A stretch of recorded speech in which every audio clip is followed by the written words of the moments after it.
I don't know. Okay, cool.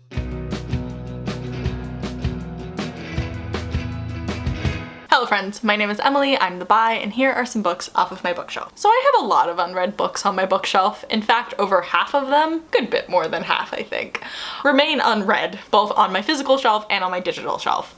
And taking all that into account, there are actually quite a few sequels that I own either physically or digitally that I want to read because I really liked the first book in the series. I don't really understand, with a few exceptions, why I haven't gotten to the sequel yet. So today I thought I would talk about the 5 sequels that I would like to get to at some point. The first book I'm going to talk about is the sequel to the very beloved by me, literally it's in my top 10, top 25 books of all time ever, is the sequel to Thomas Harris's Red Dragon, which is Silence of the fucking Lambs.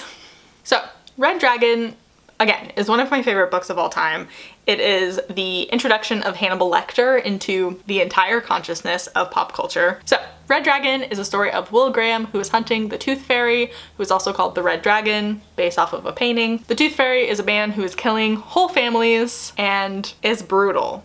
And so Will Graham has been tasked to catch him, and he can't quite figure out exactly what to do next, so he goes to see Hannibal Lecter, who is the serial cannibal murderer that he helped put away, and he's like, "Hi, please help me," and he's like, "I guess I'll help you." And that's it, that's the story. Obviously there's a lot more to it than that, but that is kind of the setup, which is also very similar to the setup for Silence of the Lambs, the second book in the Hannibal Lecter series.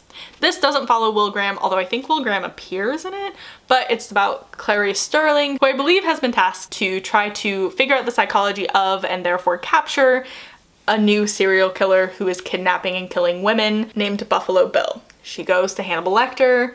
"Hi, please help me." He goes, "Okay." You know, story. This has a very, very famous film adaptation of it, if you didn't know. This has 2 movies, neither of them are particularly good, but the TV show that's based on it, Hannibal, created by Brian Fuller, is top notch, very amazing. But Silence of the Lambs as a film is like absolute GOAT, greatest of all time thrillers. It won the 5 big Oscars. It's one of the very few films to ever do that, where it won picture, director, screenplay, actor, and actress. And you're just like, okay, cool. And it is truly one of the greatest films of all time. It's a film that was directed by Jonathan Demme, who might be one of the greatest, most caring directors of all time. Blank Check, one of my favorite movie podcasts, recently did an entire series on Jonathan Demme, and even if you've never seen any of his movies or you haven't seen most of his movies, it is a really good listen. Staying on that line of thrillers, one of the other sequels I want to read is the sequel to The Girl with Dragon Tattoo by Stieg Larsson. So I read this book for college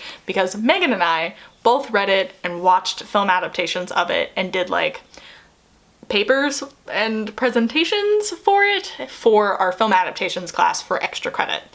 And no, for honors credit.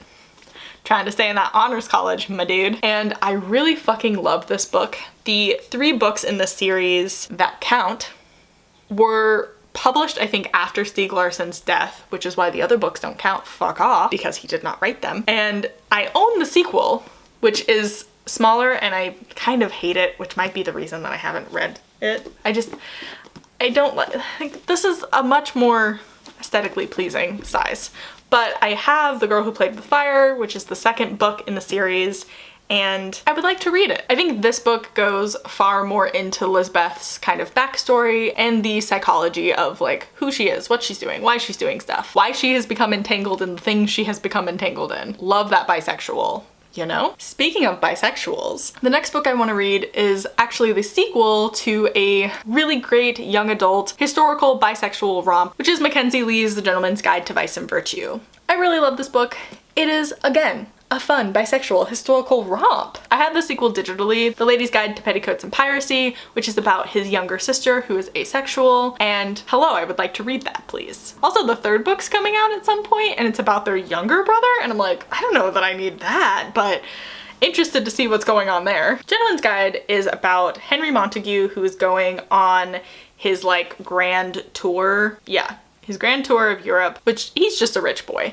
So he's going with his best friend, who he is desperately in love with, and his little sister Felicity around Europe. There are pirates and lords doing crazy shit. There's a bunch of shit going on in this. It's a thick boy, but it's so much fun. And the sequel, Lady's Guide, follows Felicity. I don't know if it follows her on her, she wants to be a doctor, I think, but it seems like Lady's Guide is about her trying to not get married because she's asexual and enroll in medical school, which is hard because she's a lady and it's the 1800s. But I'm very excited to read Lady's Guide, and I just like need to do it because like what else am I doing? But speaking of bisexuals in the actual book that I will be reading, Simon versus the Homo sapiens Agenda by Becky Albertelli is one of my favorite queer young adult books. It has some issues, but I love it as a whole, and I think that will probably be the same for Leah on the Offbeat, which is the sequel to Simon versus the Homo sapiens Agenda. But Leah on the Offbeat is about Leah from Simon versus the Homo sapiens Agenda,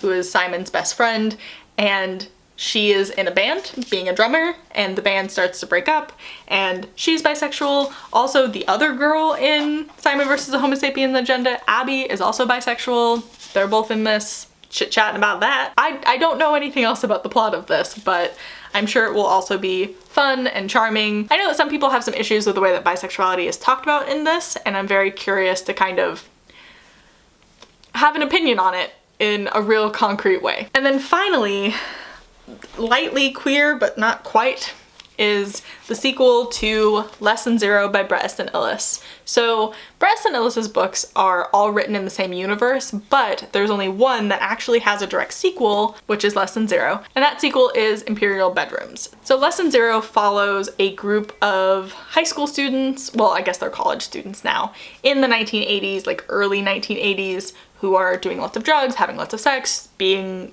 generally lethargic in Los Angeles. And those characters, or at least the main character Clay, does appear in one or two of Bret Easton Ellis's other books, as well as characters from the other books appearing in other books, etc. It's a cascade effect because all of these books are interlinked. However, this book is about the same characters from Lesson Zero in Los Angeles many years later. This book is still set in Los Angeles, and it's about Clay, who is a successful screenwriter now, being kind of swindled, some such word, into casting a young, hot actress in his next film. A weird choice because, again, writers don't choose the actors usually, and unless they also direct. It's not TV, it's movies. But it also seems like his life starts to careen out of control again, just like it did in Lesson Zero, and the old drug dealer and his ex-best friend, who is a recovering addict, kind of pop back up. His ex is kind of still in his life, but married to someone else, and, you know, it's a whole thing. I won't be reading this until after I read the rest of Bret Easton Ellis's books because that's who I am. I'm reading them in order, just like Chuck Palahniuk. But it actually makes more sense to do it with Bret Easton Ellis because all of the books are interlinked and are all part of a bigger universe of characters intermingling together. So like, it makes more sense because I think it's a timeline. But this is a book that I would like to get to at some point because I really love Lesson Zero, and I don't love Bret Easton Ellis as a person. I think he's kind of a trash fire, but I still really like his writing. I'm interested to see if I actually like his modern writing because this was obviously written, more recently.